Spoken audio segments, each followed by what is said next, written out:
Let's go ahead and get started, and thank you, everybody, and we will move through this as fast as we can.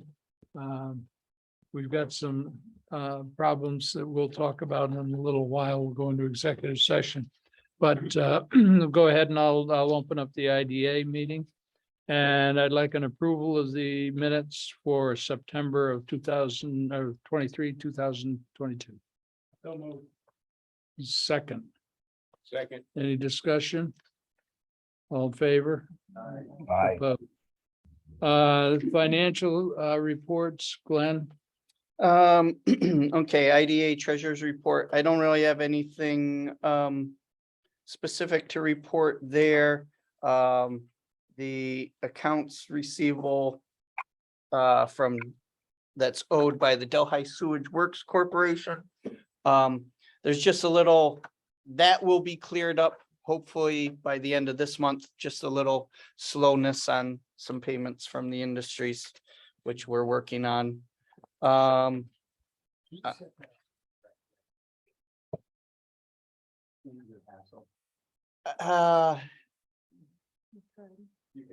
We can ask.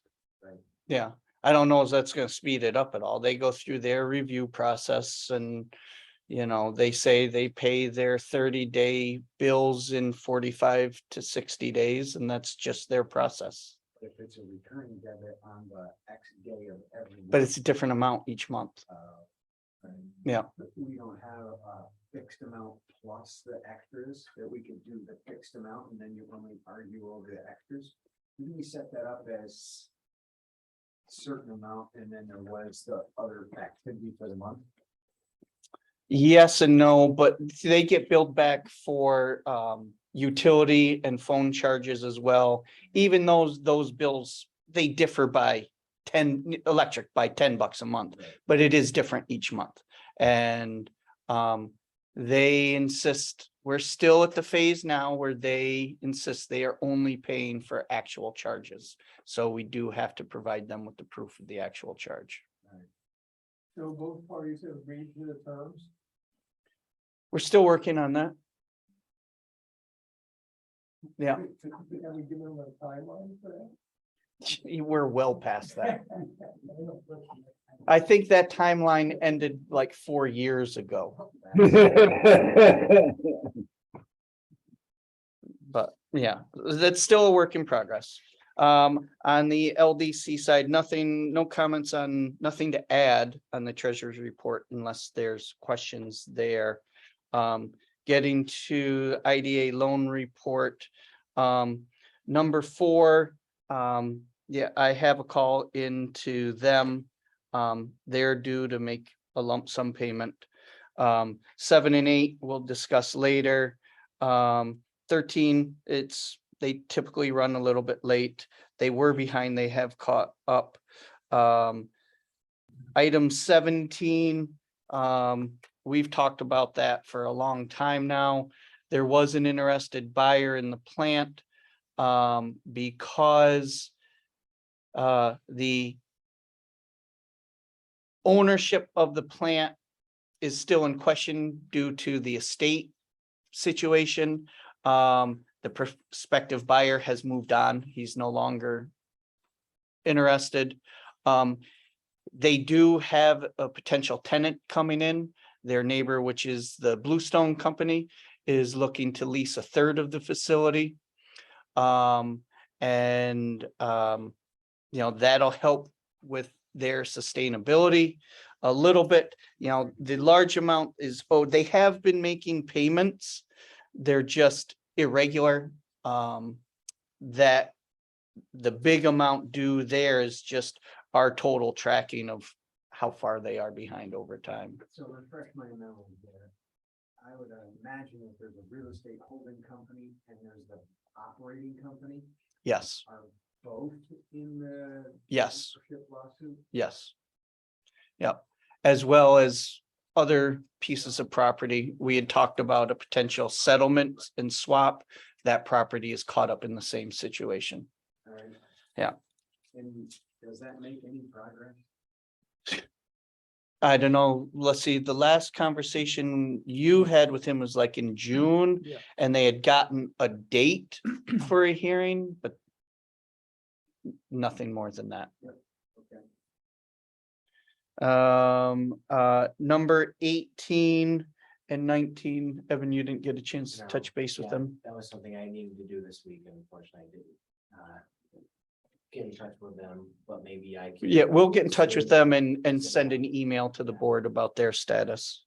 Okay, Okay, number 22, again, that's a past due amount. They are making payments. They did increase their payment this last month to $800, which exceeds their payment. So they are trying to get caught up. It's still listed for sale. Yeah. It's still listed for sale. We are the first mortgage holder, and they are renting it out as resident right Are we now. still pursuing our foreclosure? I know our attorney is taking a pause, but She's back on now. We just had a meeting with her yesterday on a different issue. She's back. But foreclosure on it. I don't think we ever pulled that trigger. We were hoping that the sale of the property would clear us out without foreclosing. We can change gears if you want. no, I don't know that that'll get us an answer any faster. No, I don't think so. no, You know, and our collateral is good. let them show the building. Right. They'll get a better price than we will. Yeah. Yes. Number 26 is on my list to call, and I didn't get to it this week. That's my bad. I will speak to them, to Jared today, and get an update on where they stand. LDC side, number 11, they're in a deferment. Number 13, they, I don't know that. That was a 3 or 4 month deferment with the stipulation that they use 75% of the loan payment to get right with suppliers. That was. What do you hear locally? Andy? I tried to make contact with, I was supposed to meet with him on Tuesday, and he did not come to that appointment, so I've heard through Evan, conversation with him, that he's trying to open this up. They're but closed. I don't. I'm, Mainly with suppliers shutting them down. Mainly employees.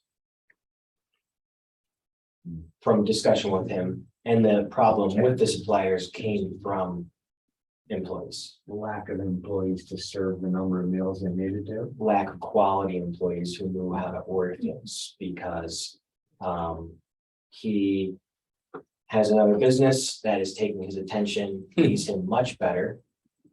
And that business is keeping the restaurant open, so he's been focused on the other business, hoping that if you can pay someone well enough, they will do their job right, and that didn't happen.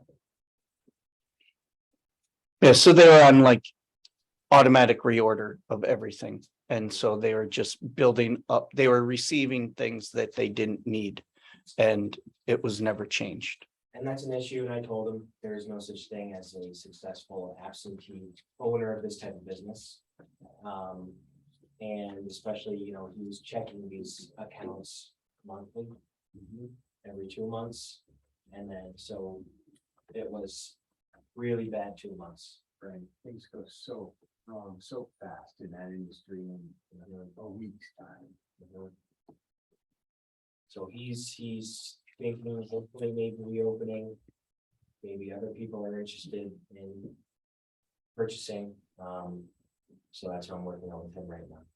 Do we have a mortgage on that building? Yeah, With this loan? co-equal mortgage with the village. I think we have a bunch of rodeo equipment too, don't we? Didn't we Don't take be the smart. rodeo equipment? We do take lassos in barrel. You guys are trying to get the clown suit in my size. aren't you? I think he has to improve his management skills too, because I think a lot of these people leave just because the way he deals with things.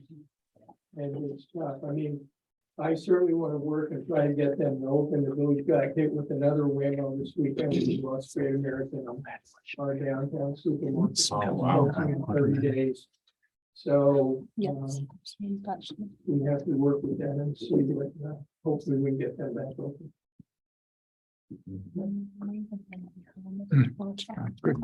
Okay. Okay, Okay, I just had a few more to Alright. touch on. Okay, so number 13, they just pay late towards the end of the month. Well, we expect that soon. 15 is paid, 18 is paid, 39, they've been given a settlement offer. All right, we're just waiting on that. Um, He's interested in, he's back. We gave him all paperwork, showed him what it would look like, and he said he's on it. Okay. And so that, and he's going to make small. He's gonna make $500. $500 monthly payment until June, when he'll pay off lump sum, because he'll be more. Liquid A lot then. more cash at that point. Which one? Okay. What's 46's issue? Oh, no, that's, yeah, they paid off in full. Or not in full. 46 is caught up. They just got behind. I honestly, I think it was just, oh yeah, I forgot. Because typically we get paid by the husband. This time we got paid by the wife. So I think the husband forgot, and then the wife was like, what are you doing? And came in with the check to clear that back up. Okay, 43 typically pays a little late. 45, they're paid. So I think that's the rest of them on the list. Yeah. Are there any questions? Yes, we have questions too. Any do you want answered? Okay, okay, then can I have a motion to approve the financial reports? So moved. And the loan report and the pay the bills. So moved.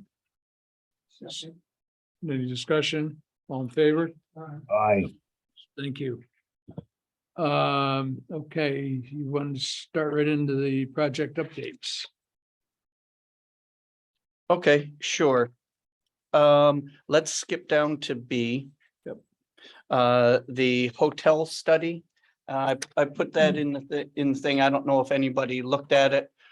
Scott, I know you had seen an advanced copy of that this summer. So basically, for Wayne and Sarah's benefit, the IDA funded a feasibility study in partnership with SUNY Delhi on a new branded motel to potentially be located in the village of Delhi. The idea behind the feasibility study was to have something to use to go to potential developers with, to see if there would be interest in developing a motel.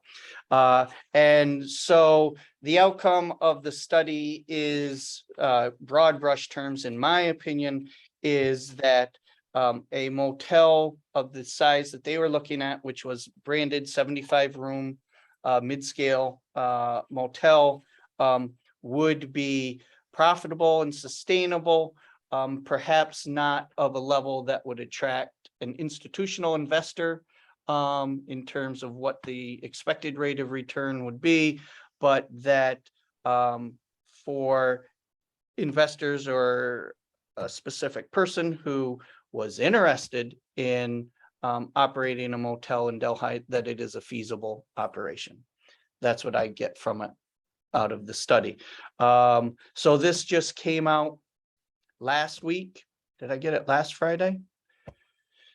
No, I might have just got it this week. Yeah, I just put it up on Tuesday or Wednesday. Yeah, I had the draft in there and I took that out. And then I put this in when it came in. So I just received that this week. the two individuals I'm working with at SUNY Delhi, we are going to get together to discuss potential next steps of what we do with this study now. They were going to talk about it with the College Foundation, which is the actual property owner, to see, where we head from here. Yes. So obviously the first one is, and we do this, the floodplain portion, there's no map identifying like what portion is. Yeah, there is, and that was I'm not saying I endorse 100% of the information that's contained in this report. So yes, that portion of the property, essentially where the drainage ditch is all around it, is in the 100-year floodplain. 95% of what you would consider the ball field is outside the 100-year floodplain. So while the property technical portions of the property technically are, the piece that you would seek to develop is not. Including. Yes. So one of the things that made me a little bit nervous is the phrase marginally feasible that I found in the. Well, so we were going back and forth. The original draft of this study was written expecting that anybody who invested in it was going to require an 18% internal rate of return on their investment.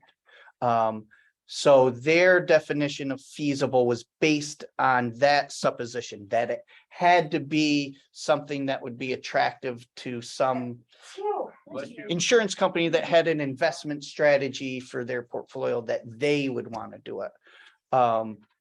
So that's why they use the term marginally feasible. But for somebody who was interested in doing it, either on their own or a small consortium that felt there was a need for a hotel in Delhi, that they could expect to be able to, have a return on their investment, it would be 11% instead of 18%. And so as long as 11% return was satisfactory to them, it was a good investment. But from the perspective of the consultant, they were solely focused on the institutional investment world.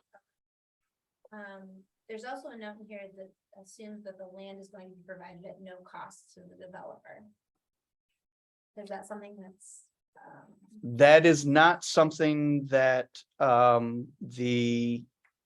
so when the consultant was shooting for that 18% internal rate of return, they were making some suppositions of how could we get to that point. Okay, So that has not been offered at that amount by the College Foundation. That's up to the College Foundation to decide. Yeah. Yeah. that was the second I was saying. Yes. The college side thing, I want X amount of dollars for this property. Well, I'm not sure it's all up to the college either. I think there's other entities that play Whoever. have a whoever discussion, a owns it. role in that discussion, let's put it that way. Yeah. You know? But the cost of the property in terms of if there was a leasehold rate, there was a leasehold rate that was potentially thrown around, that would be immaterial in terms of the overall scope.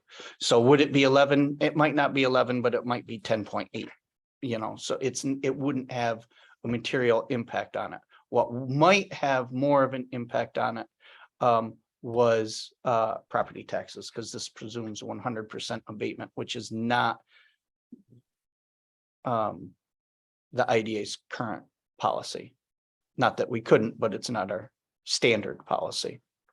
And it was determined or be determined who owned the land. Right. If the foundation continued to own the land, did the development themselves, it would stay the way it's taxed right now. Yeah, but the facility would be taxable. College The should improvements would be own it. taxable. The college should just own the hotel. Mhm. Because it doesn't matter to them whether they make 11 or 18% or 5 or, right? Yeah, but the only way, in my opinion, it's gonna be successful, is if the college is in it as a training center. Run Oh, the yeah. students through it, because we're not gonna find enough employees to work it. They're just, it's, in my opinion, it's not feasible once it's a training center for the college. Well, and that was something I was discussing with Dennis, that one of my concerns is the demand, which is understandable in this area, is May through October, which is not, not really when we have college students available to work during peak times. So you would be doing it during the off season, which is fine, but when you actually needed employees, you'd have to hire and train all brand new employees in theory to run this facility, if that was the model that the college or whoever went forward with. Well, there's a way to keep the employees here for the summer. Yeah. Part of it, getting credit, but again, if the college, it would be beneficial to Delaware County to have it. Because all the other businesses would benefit for people staying there. The college, if on its own, I don't think we could find investors that would think it seriously enough to say, and someone privately to go into it. Because they love Delhi, they're putting a lot of funds at risk to say, hey, I need this for my community, just if the college isn't absorbing it, I don't foresee this ever happening. I don't think the college has any intention of doing that. Not at this point in time. No. Not even as a partner. Oh, I think they would be very interested in partnering and potentially offering, internships and things of that nature. But in terms of any type of ownership or ongoing operational responsibility, I would highly doubt that. Is there a next step action item? Is the consultant expected to do any more? The consultant feels that their contract is done. Okay. Yep. Yep. So next steps will be, I'm going to have a meeting with some of the representatives of SUNY Delhi. And just interested in terms of what your feedback is in terms of next steps should be that I would take into that meeting. So I've heard that there's a few local business owners who are very interested in trying to get this grassroots approach to having a hotel in Delhi. So I don't know if there's a way to hold some sort of a public forum discussion about it to see if there is anybody that's real and has any money, or if it's just ideas. I don't know if that's something that's worth pursuing. Well, yeah, part of the next steps, how, in what way and to whom are we sharing this report? So, yeah. I think publicly would be privately to find investors who want this grassroots step Right. without just bringing it out to the general public. Oh, I don't think it should be posted publicly. I guess I just meant a general interest meeting for the want or the need for a hotel, and then based on that results to maybe then kind of work more privately with individuals who express interest. I wouldn't share this publicly. Okay. That's my own personal. Yeah, so when we first started this, now this was under a prior college administration, but one of the thoughts would be is that the college would tap their alumni network as an outreach to see if there was any interest. Again, people have changed, so I'm not sure, what they're thinking I'm their just next wondering, steps would be. As part of that, I'm wondering if with the interim management team up there, is it even worth? It's worth it, but is there going to be value out of a meeting with that interim? Well, I don't know his exact role. He's not on the college foundation, whether he reports to or he goes to those meetings. He has some contact with the college foundation.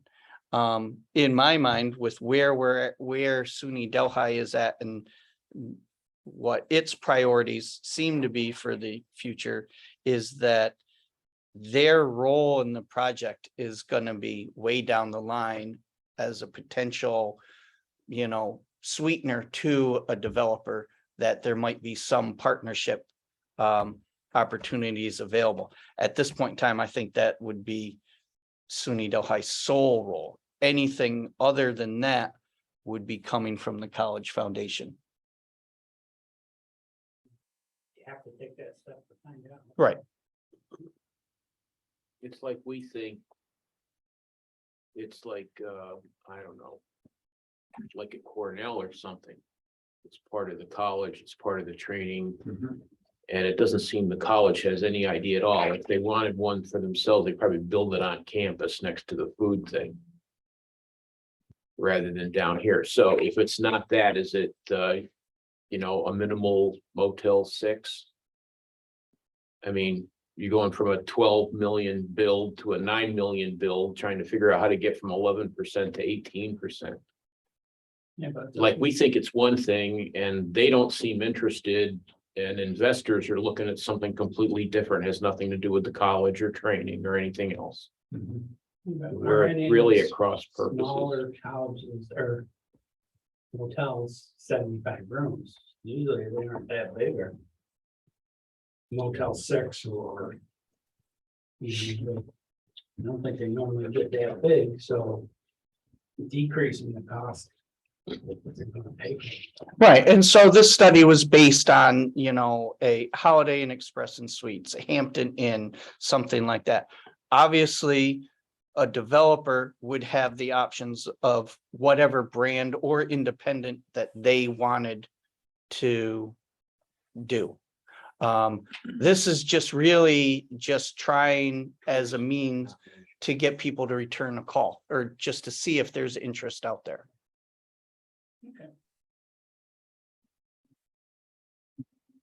Interesting part in the study is this paragraph here in the, I think they're talking about just the Delhi area. 55% of the population is in the workforce, 2.8 are unemployed.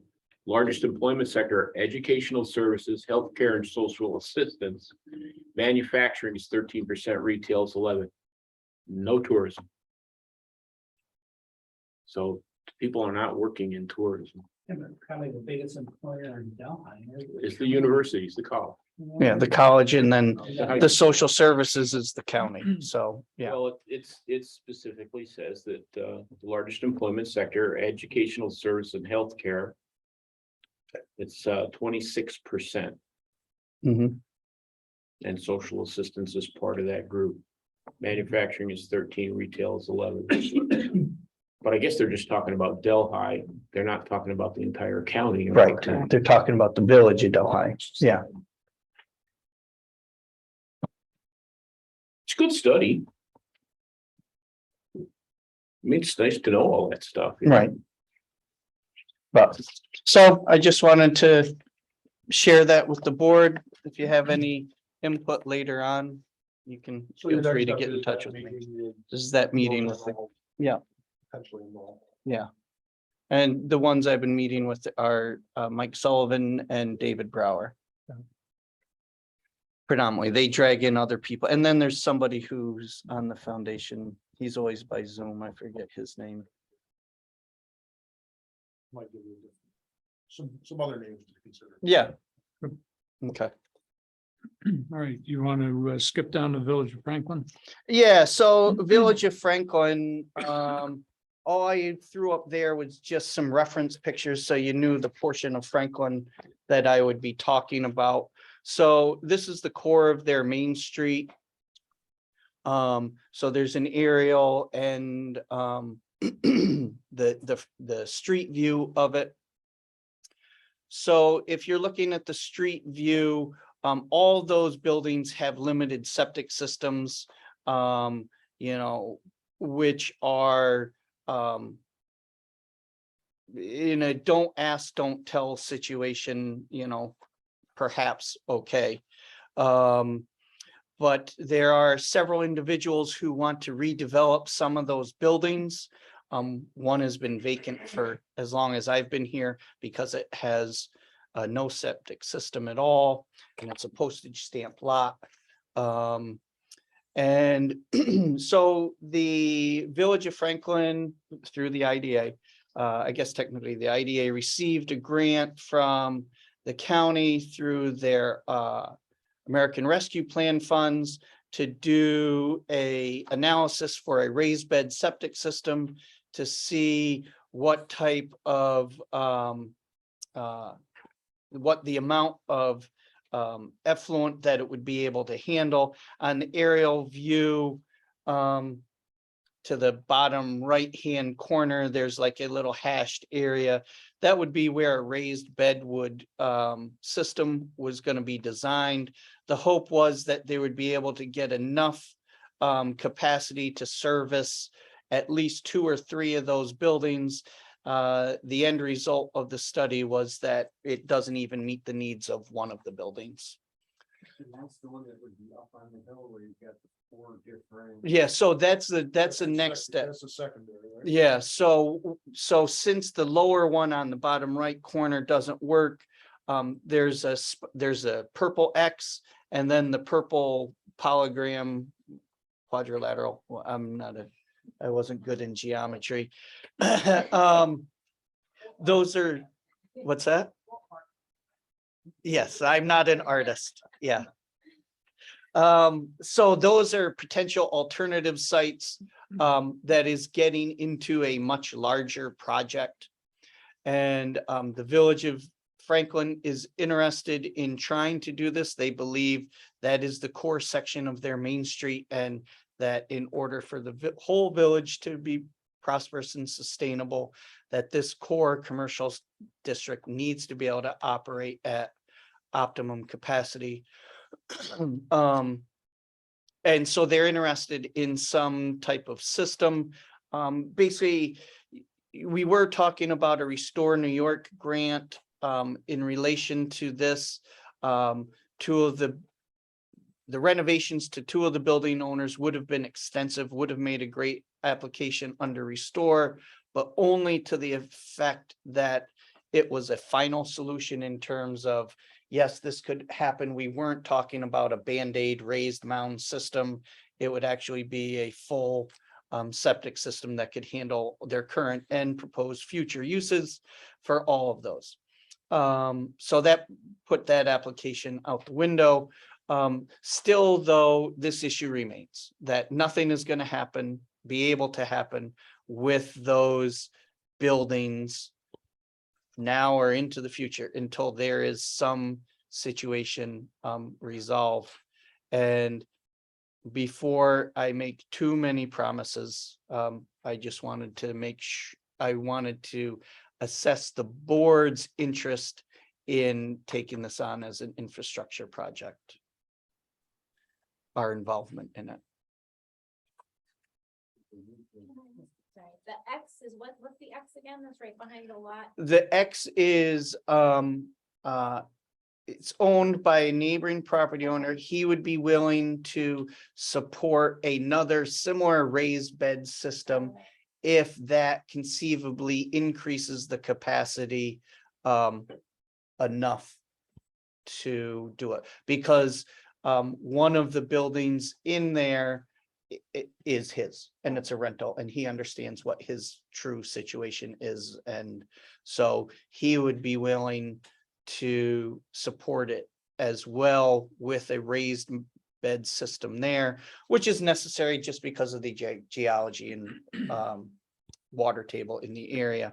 So that would be a possibility, but is probably not a comprehensive solution. The real comprehensive solution is doing a system up the hill in the larger quadrilateral there, up on the hill, that is owned by the Blueberry Farm in Franklin, which is potentially amenable to hosting it there. If some system can be designed that is cost feasible, but it's going to be a lot of work. This isn't going to be a short term. Yes, it's pretty steep. So you would have a pumped system, yes, which we would not own. The only question I have to leave the building so that the owner is responsible for the own. It is going to be some type of cooperative, potentially municipal ownership. Where, yeah, That was my question, is what entity are we working with? it would be the Village of Franklin. It will be the Village of It would have to be, because it's going to have to be under one specific. And they're entity. obviously interested in. They're accomplishing interested somehow. in trying to figure this out. Okay. You know, once we get to price tags and options, everything can These change. will not be rolled into managing this, maintaining it. No, nope, Sounds like. nope, not gonna do it, not Back to the gonna do lasso conversation. it. Yeah, Exactly. no, no, I've made that clear throughout. Would this be New York forward? No, it's like back It to- could be. to Route 10. There are many different options for it. DEC, environmental facility, EFC grants. There's a lot of potential options. Dependent upon what direction we're planning on going in. Susquehanna watershed, get any money out? No, No, yeah, no, and all the, it's outside the watershed. It is a watershed town, but you know, despite their centers of employment that they at one point said was such a great idea, they would not recognize it or be willing to invest money in it. So they're out. Issues unique to these two properties. The whole, well, so yeah, but they've looked at that and there is no community interest in a municipal system. Because for 98% of the properties, they have their own individual septic and everything's working fine. Why would they incur the cost to come into a municipal system? Right. As far as we Yeah. know. Yes, exactly.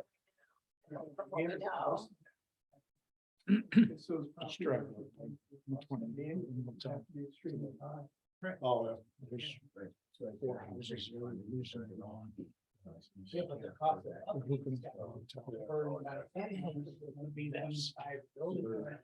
Yes, yeah. yeah. But without it, those buildings are just gonna, right, or be of minimal use, you know, they're. Yeah, We can't match that. That might be cheaper. yeah, but even still, what could be done on that one lot, I would not be enough to support meaningfully anything else. And how did they, just out of curiosity, if you know, how did they determine capacity? I mean, normally if in a residence, it's number of bedrooms, but how did they, in this little block of buildings? how did- Oh, yeah, so it was, so the study was done by Delaware Engineering. And what they were looking at was not what was the needed capacity for the buildings, but what capacity could a raised bed system support? And it was 780 gallons per day. Which basically, so the property lines are very convoluted there and whatever, but basically the 780 gallons per day, the one big building that is like L-shaped, it has the white roof and then also a portion of the black roof. That was going to be, that is a office for, I forget what Meg Lavalettes business is. I forget the name of her business. It's essentially an office for her, a community room on top. The white area is going to be like a local brewery, cidery type of tasting room, everything like that. Good capacity. Yeah, that was, it was over the capacity just with that. And so then there's 3 other buildings that aren't being touched. The one building at the top end is an ongoing and successful restaurant. In order to do that, it's a 3-floor building. They can't use the upper 2 floors. So it's even the buildings that are being used are not being used to their full extent. And that's based on, I'm sorry, the upper capacity, potential upper field, if you will. Yeah, if up there would be, the engineer hasn't looked into it yet because nobody's offered to pay him to look into it in depth yet. But yes, from just what you do with a free look, he's like, yeah, there's more than enough up there that would handle it. To handle existing capacity plus. Existing plus planned what they want to do. Because one of the other plans is have another restaurant, because there is a restaurant in Franklin, but it doesn't have a liquor license. So this would be a different restaurant that did have a liquor license. And So it's across the street, it keeps having mortgage in it. we still have a mortgage on it. Yes. So this isn't marginal by any stretch. It has enough capacity. Oh, yeah, more than enough. Where they want to go plus it. Yes, yeah. Yeah. So that's that. So that one will be more to come on, but yes, I understand the limit of our involvement in the project. We going to have a conversation about next steps for that one? Or you were kind of asking what the feel of the group was, but we haven't. So basically, yeah, so I don't know what next steps are. So basically, what I was getting is, do I go to the Village of Franklin and say, wow, that's horrible, come back to me when you have a solution? Or are we going to work with the village to come up with a solution or a plan of action at least? Which then I would share with the board. And just out of curiosity, I'm sure this is the case, but they have the same report. that you Yes. have. Okay, Yep. so there's some decisions they can make. Mhm. Reapproach us with regards to our interest on it. Yes. I'm not sure how that, if that's the process. They have to make the decision. Yeah, Because any grant application would be in their name, in the village's name, Yes. so. We would be asked to administer it, Right, but they. have but to it would make be the in their decision. name. They're going to go forward and then we figure out what to tell. Mhm. so they've got the same documentation. They can make their decisions. and- Yes. and reapproach. Okay. Mhm. Yeah, just letting you know, if I continue with this project, it's gonna be a little bit of my time involved. And if you don't want me to, if you feel this isn't our purview, then I won't. But if you do, then we'll start getting into it and then action items will come back to this board as we move along. So you're essentially, you would push the village of Franklin, is that what I'm hearing? I would support the Village of Franklin. Because it's their decision. Between the Village of Franklin and these property owners ultimately are responsible for operation and maintenance. Of whatever they come up with. Yes. It's not what for you to come up with. No, it's not for me to come up with. Right. Right. We stand ready to. We're more of a facilitator. Yes. Of the funding. Right. Not the operation. Not the operation, not the maintenance. Yes. What about Ron? I know, it's okay. I deserve it. Although it wasn't my fault, but I deserve it. Yeah. Yes. Well, They fully understand what role we're going to It's play in only that. 20-year project. yes. Yep. Yeah. Okay, and then Train to work. Train to Work. That was just an update on where we are with that program. Although I put it under the wrong entity, but we'll do it here. That's operated out of the LDC, so that's my fault to put it in the wrong thing. But so under that program, we received a grant of $350,000 with commitments and actual expenditures. We're at 169,000 with the remaining funds there. Just because I keep mentioning, that it has been an issue with getting the businesses finding employees that are willing to work. I just threw that statistic in that we have as many contracts getting canceled as we do completed. Because they'll have somebody and they won't show up, or they'll show up and then they'll quit a day or two later. And so we're constantly in the process of opening and then closing contracts. Is that funding dry up? Yeah, so we've got a lump sum, 350,000 that theoretically we can use through 2024, but there is no funding that's available after it. So yeah, once this money is done, it's done. And is there other applications of that funding, or is that the only thing we've been approved to utilize it for? That's the only thing, is just for this specific program. Yep. Yeah, and so it's an on-the-job training program that is supposed to cut out all the administrative nightmares of doing a on-the-job training through the state or fed. You've been through there, yeah. So basically with our process, it's much more streamlined, you know. So I'll just give an example. So we just wrote a contract for Shepherd's Repair. He contacted me on Tuesday.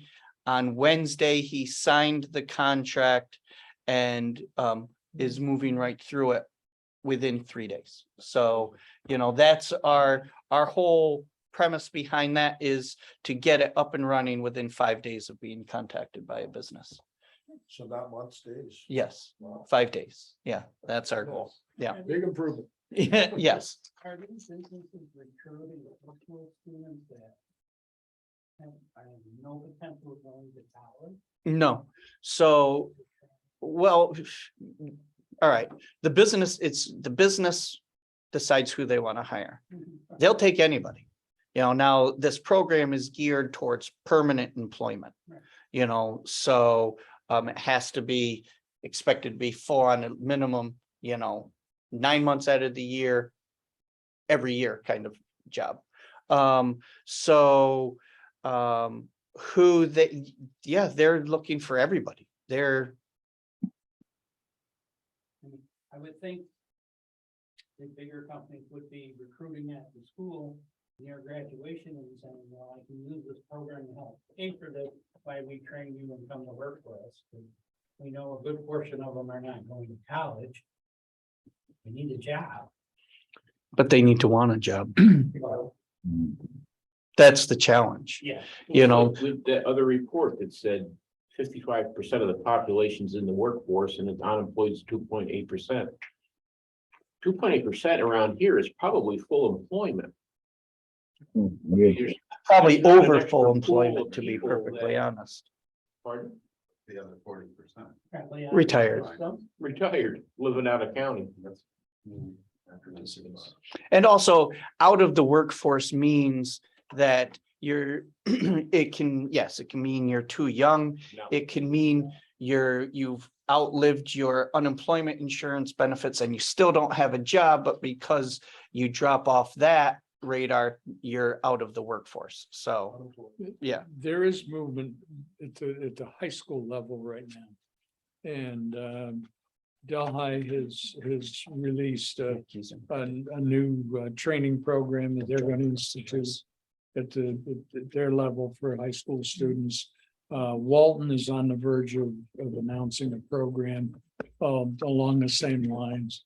I met with Mike McDonald, the administrator of Walton, and superintendent of Walton. And on November 16th, Walton is going to do a program at the school. They're inviting the members of the business community to come in. And there's going to be presentations about the school's programs. We're going to do a presentation on our train to work programs as well as other benefits that we can offer. And I think it's going to be a good start. So there's movement starting there. And Yeah. Mike McDonald told me that 50% of the graduating students in Walton are not going to college. That's from last year. They're going directly into the workforce someplace. So they're going to try and capture that 50% and get them properly trained. Well, yeah. So it's If they a stay in here.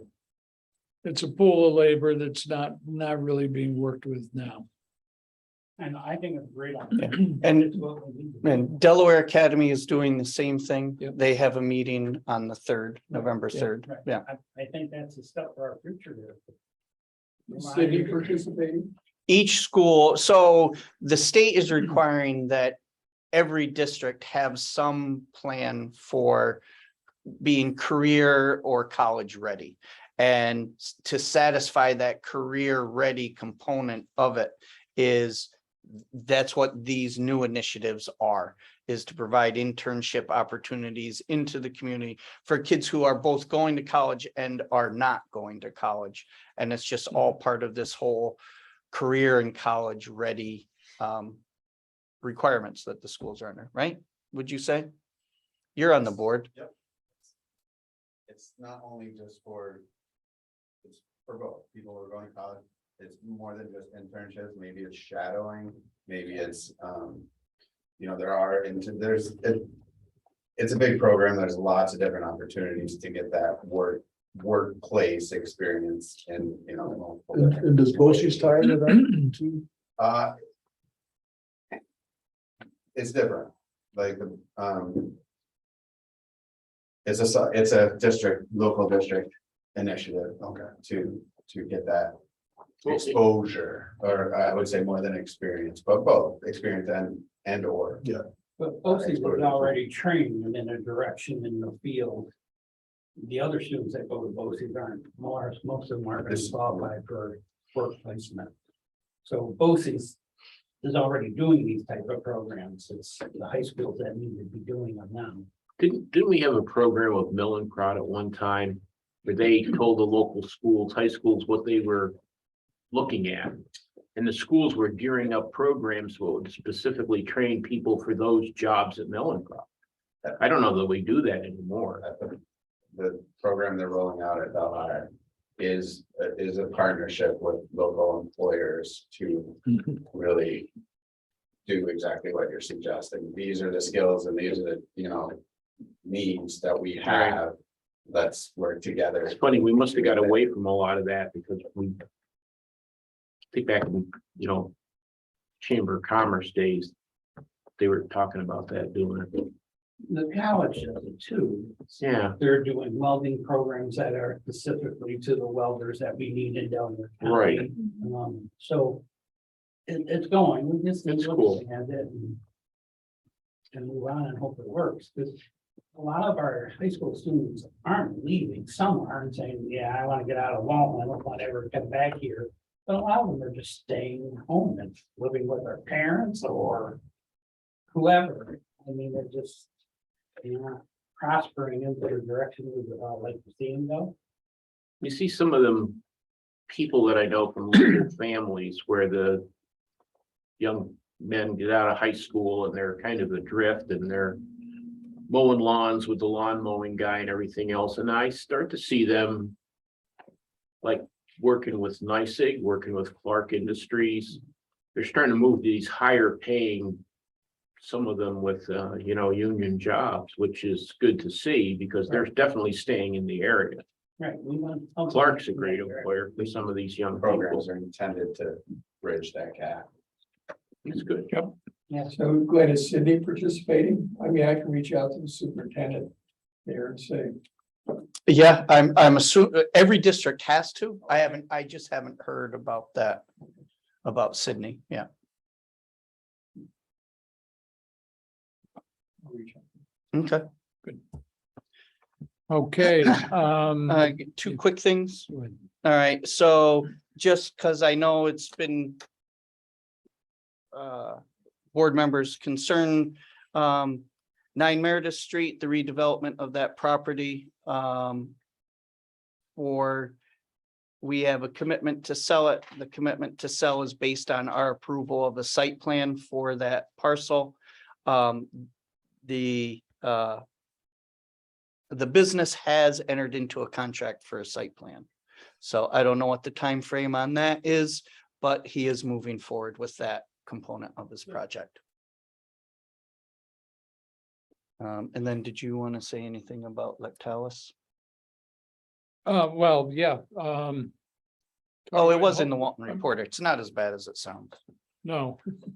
The paper this week carried an article on the front page that Lactalis and the Village of Walton have a dispute over payment on their sewage bill.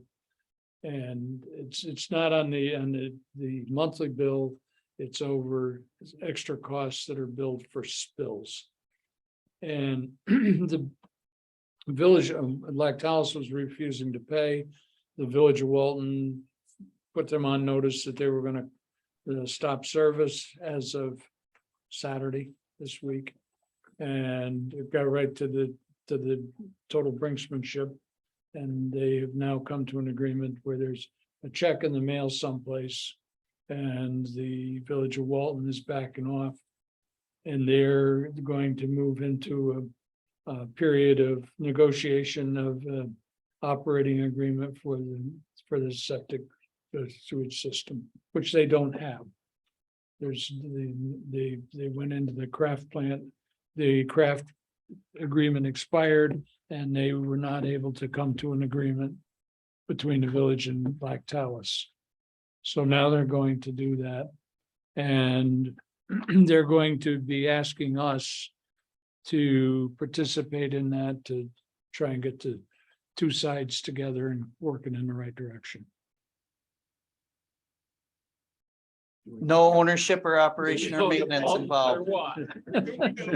No, there's nothing like that associated with it. This There is may be just some more clanging as a of heads. facilitation role. How many hazmat suits are we gonna need?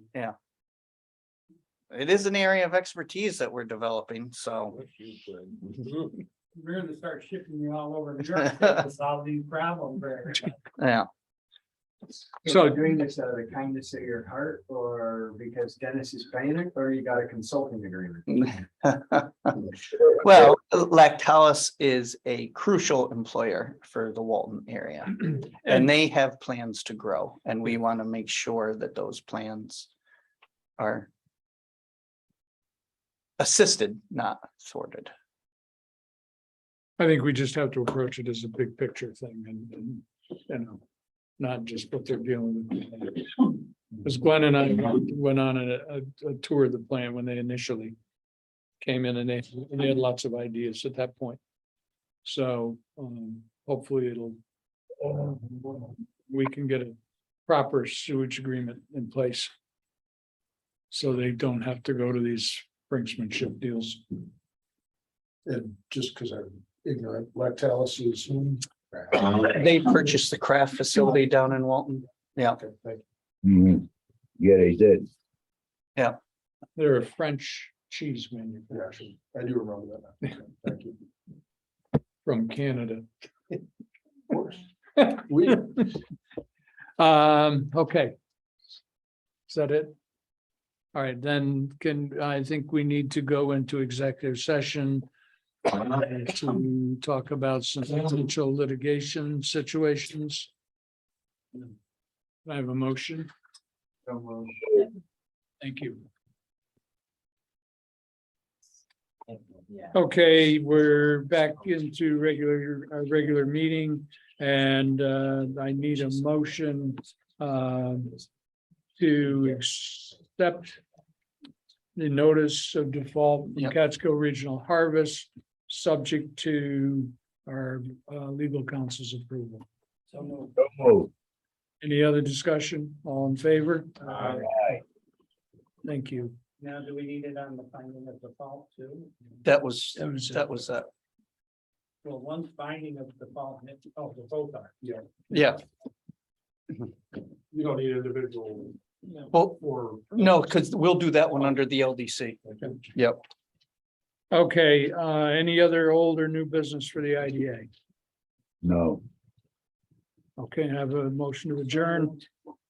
Second. I'll open the meeting for the LDC. And I need an approval for the minutes from September 23. So moved. Second, Second. discussion. All in favor? Aye. The financial report, treasury report, the invoices and the loan report. I need the acceptance of that. So moved. Second, all in favor? Aye. Evan, this next one's you.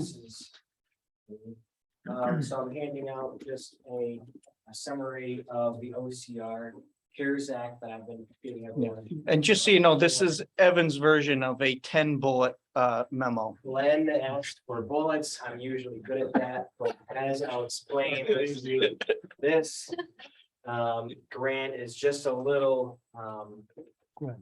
complicated. So If it was Talk bullets, about it'd be the 5 pages long. The small one. No, So Wayne that's and a Sarah, microloan, so we'll handle this that was just a with, grant you know, from us and Good. Office of Community Renewal. Here you go.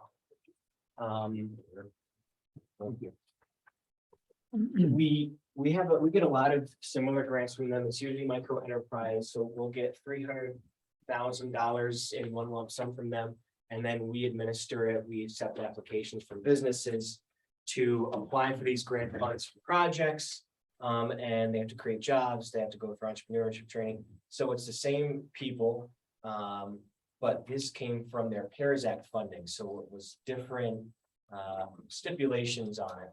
And in our application, what we applied for was a kind of two-part, very closely tied to the COVID pandemic grant program that was for businesses that suffered big economic losses, whether through basically, loss of revenue through the pandemic, and also for businesses that are pivoting their operations for the COVID pandemic, very, very closely tied. So we came into it with an idea of businesses would apply for these funding, they would submit tax returns that they, from 2019, 2020, they had $100,000 difference. And there were a lot of businesses in Delaware County that for one reason or another didn't get much assistance. So whatever assistance they got, we take that out of it. If they got $20,000 worth of assistance, your economic loss is $80,000, and we would pay a portion of that. An idea was half. Now we have to fit it into OCRs, what they are still keeping as their guidelines for the program. Are they still want to in project form? So they still need to show expenses. They still need to show a description of what that project was. So it's not as simple as we, applied for it, and we're even kind of maybe backing into what they really wanted. So this just explains how we're going to do that. The project portion of it, the resiliency project, and it's called Delaware County Resiliency and Income Loss Delaware County Rail Grant. So the resiliency project portion of it is going to be pretty simple. It's just like all the other grant programs where they said, this is what we did, this is what we are going to do to pivot, whether it's increased outdoor dining for restaurants. They bought a vehicle so they can do home deliveries during the pandemic, and they're still doing it. They created an online store, or they want to create an online store, and all of those web marketing costs are eligible. And I speak in the past tense because that's another thing that's different about this program. We can look back at expenses as long as they occurred after, I put March 17th, and I'm 99% sure that's it. March 17th, 2020, which is when the declaration happened. So that's, again, one of the reasons that we really liked the program is because we can count all those. So if there were businesses that did pivot, somehow they can apply and get reimbursed. We're doing 50% project costs, whether it's forward or backward.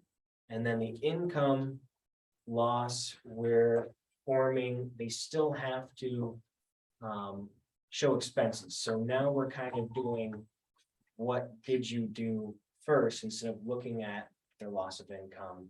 And another thing we learned is the EIDL loan, the SBA disaster loan, also counts as financial assistance, which we didn't really think it would. And we're, that's not great because that was a big loan and they still have to pay it back. So what OCR kind of looks at it as is timelines.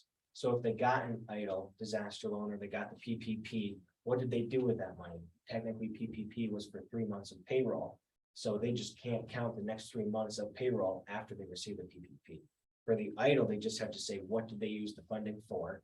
And then they can submit documented expenses for everything else between March 17th, 2020 and September 30th, 2022. But we still are going to give each business an amount of determined need. So, someone who usually just does $10,000 worth of business can't get a $50,000 loan. And that's on us to show to HUD that we did our homework, that we're not giving out anything, more than businesses need. And that'll go through, the income loss that I was talking about before. In terms of eligible expenses, so it's the usual suspects: equipment, working capital, acquisition, and the one that's always funky is construction. It is a somewhat eligible expense, but the OCRs,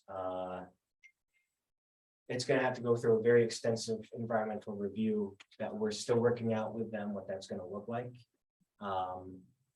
It's technically eligible, but we're never gonna do anything with construction, So you're. because otherwise it just It's doesn't really work. gonna bog you down.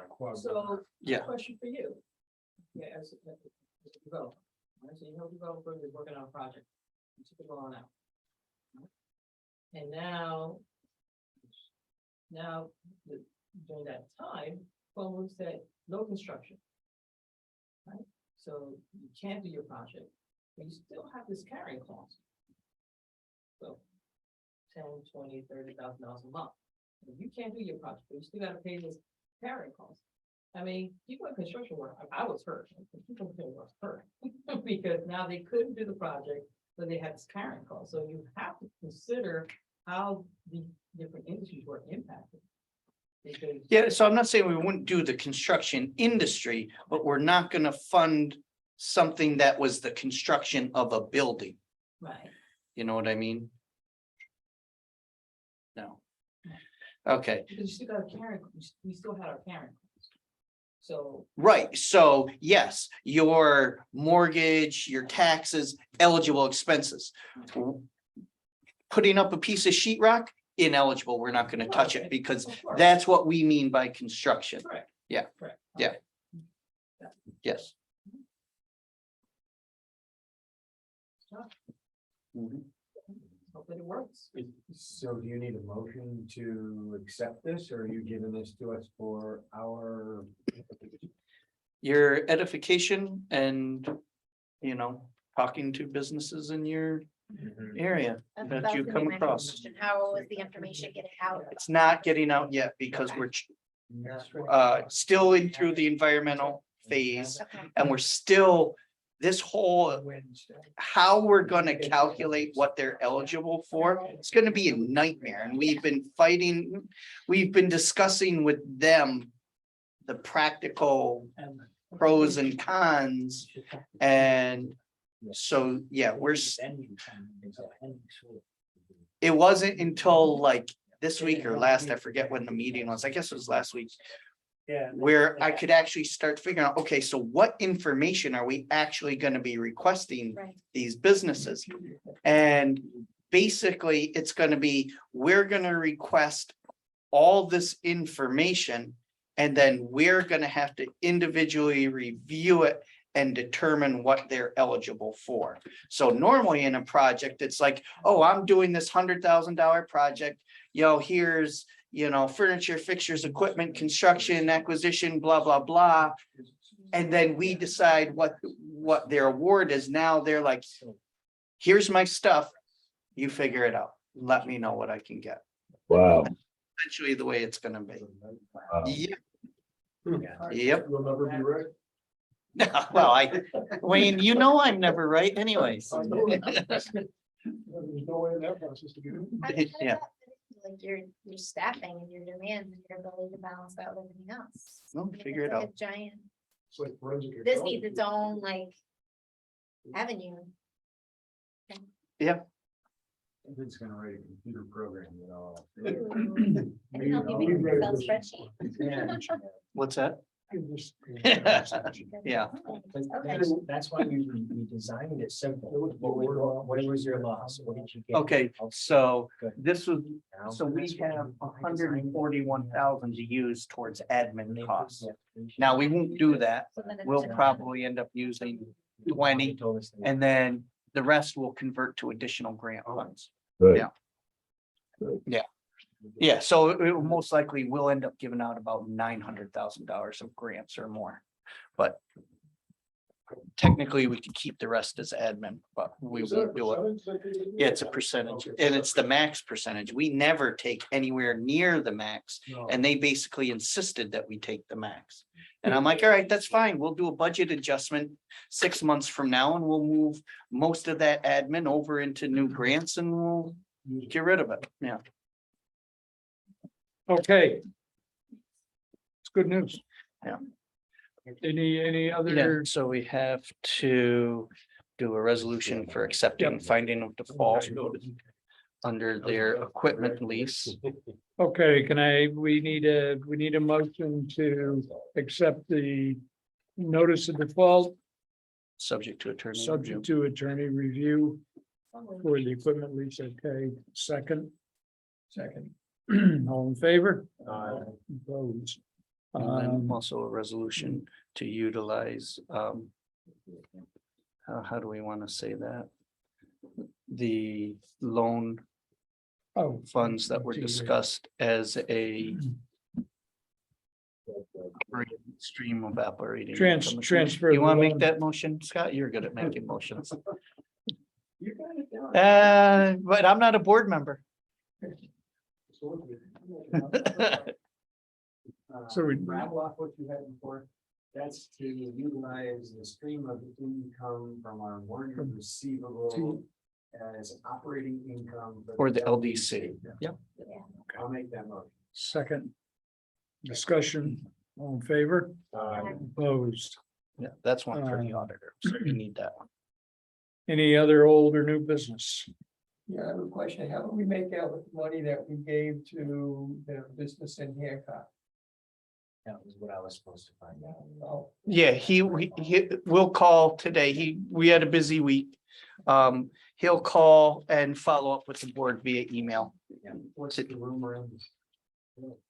Last I heard is that they're operating and it's minimal staff. Maybe 19 people there at this point, Yeah, which was what their plan was to operate on minimal staff. minimal staff. But they are loading trucks and trucks are moving out. I just don't know how many. I took a ride up there one day just to see if there was activity at the plant, and there is.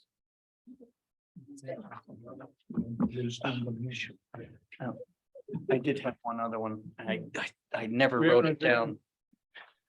Okay. So we're gonna adjust where this shows up in the minutes. Go ahead. But so we were asked, and I wrote it down and I did part of it, not the other. So we were asked by NYSEG to sign an easement for new poles to be put in along 9 Meredith Street. Oh, I do have a map here. At a cost of. 0. Oh. Yeah, that's for them to do. The poles are, one of them is about to fall over and it's guy wired all the way across Meredith Street and to a separately owned building over there. And so they want to replace the two, Same pole placement. yeah, same pole placement, just redoing new poles. And it wasn't previously covered in an easement, and so now they want it covered in an easement. And part of agreeing to it is that it needs to appear by resolution in our minutes. Can we move that we agreed to them putting it underground?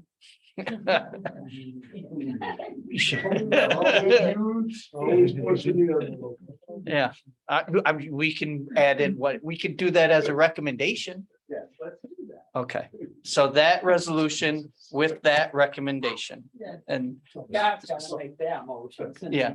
So moved. all right, I'll And- second it. okay. Okay, all in favor? Alright. Opposed. Good. Okay, that's it. Sorry about that. No, You're sorry. laughing down at Hamden right now. Yes, they are. I have one other question. I spoke to Evan during the week on this. Do you know when the final date is for all these to make a decision as to whether they're moving forward with this project?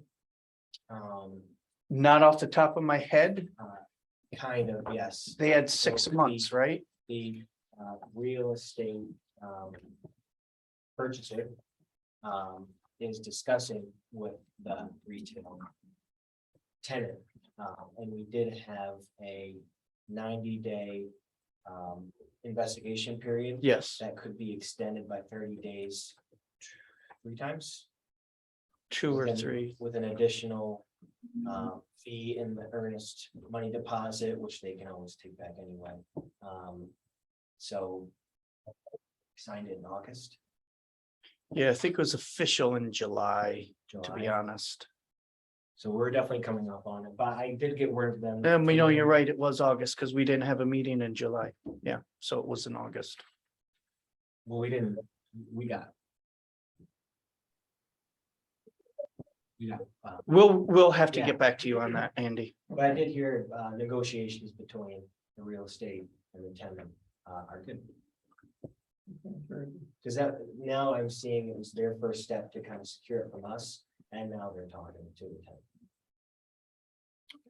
So if you hear anything, just let us know. Email to close on a lot of the old. Okay, And just an FYI, Ampol was on strike in our area for 3 days. Fortunately, they were able to get together and settle that very quickly. I think Ampol was caught off guard by that strike. But it was, and we're back to it.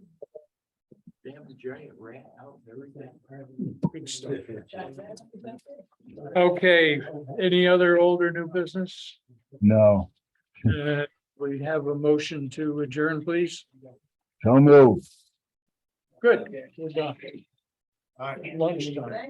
Thanks.